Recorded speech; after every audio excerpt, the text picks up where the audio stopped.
think if you're a manager who gossips about one team member to another team member, you shouldn't be a manager. Or at the very least, you need a serious reset on what leadership actually is.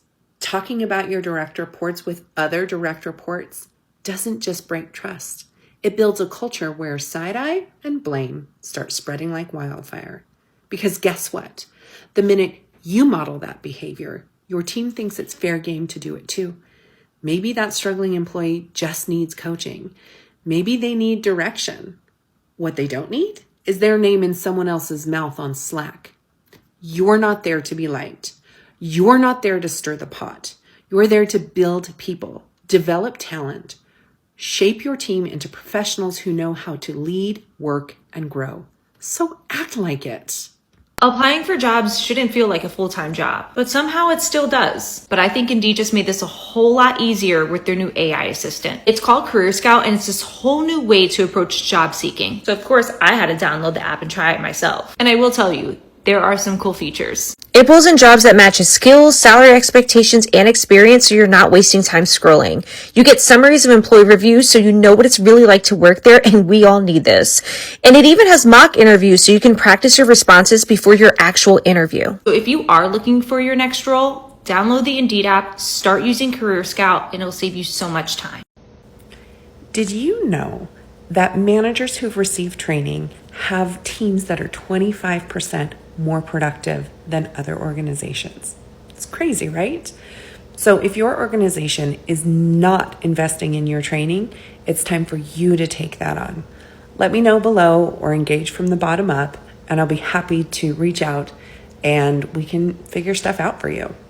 And sadly, there's not a lot of protections in place for you. If there's bullying from the manager down, there are lots of protections that are put in place within organizations, but often when it's happening upwards, so you have employees that are doing it, maybe they're mobbing, maybe they're bullying you, then, there's not as many protections in place for you. So a few things for you to address, and Carolyn, maybe if you can give me some more details in the comments, I would love to get as specific for you as I possibly can. Here's the thing. Anytime you believe you're getting bullied, what you need to do is you need to document what's happening. That is critical. Whether it's upwards, whether it's downwards, it's really important for you to document the date that it happened, exactly what was said, and the effect that it had, right? You have to start documenting everything. And what that does is that helps, because sometimes, you might feel like you're getting.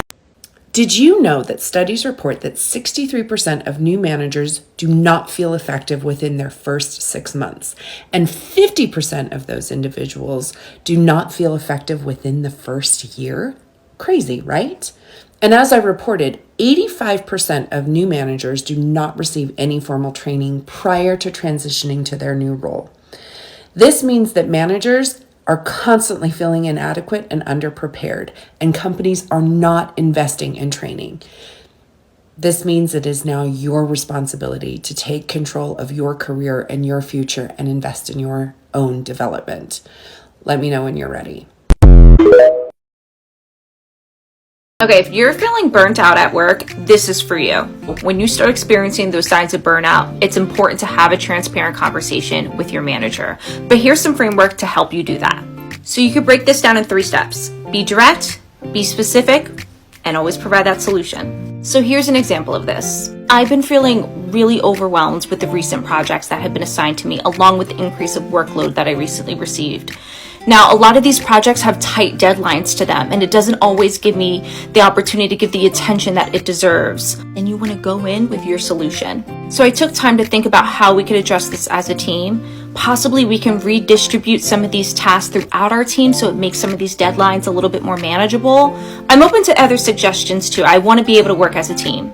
One important life skill that you need to bring to the office every single day, and that is knowing how to read people. Read the room, read the energy. The same way that we read strangers, family, friends, we need to use that same mindset at work.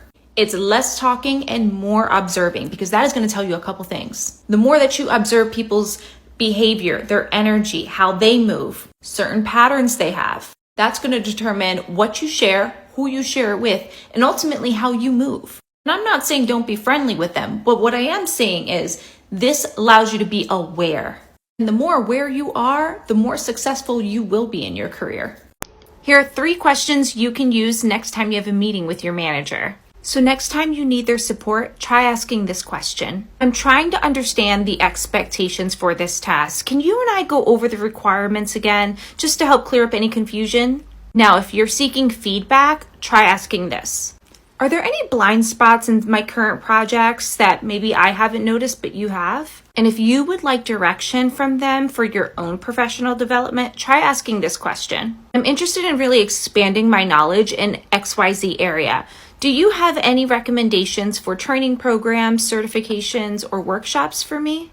Stop replying, I'll follow up in an email, and giving no ETA on when you're actually gonna get back to that person. I see this happen all the time, and it really ruins people's credibility and trust. You wanna earn trust, you wanna improve your credibility, make sure you're replying with your emails with, or even communication overall, I'll follow up and get back to you by the end of the day Monday. Keep your promise and get back to them by Monday. Even if you don't have an update, show them that you're keeping your promise and you're keeping that streamline of communication open. Let's talk about mental health because it is real, but it's also real in the workplace. And all my managers, you all have huge influence on your team's mental health. So here are 3 questions you can ask your team to check in on their mental health. First question you can ask is, are there any specific tasks that are causing you great stress or maybe negatively impacting you? If so, I want to help.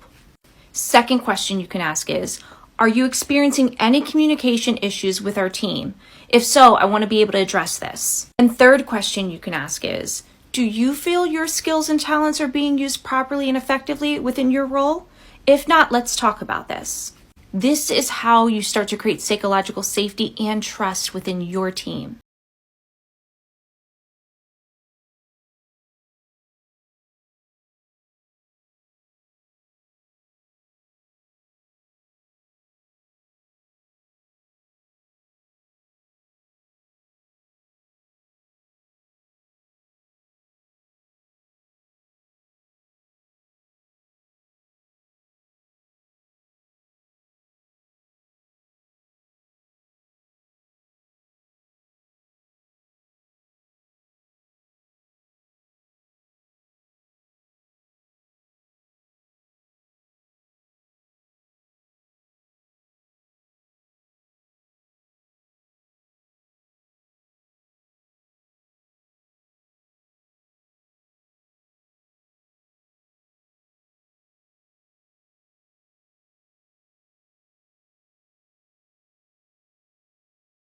Relationship with this director.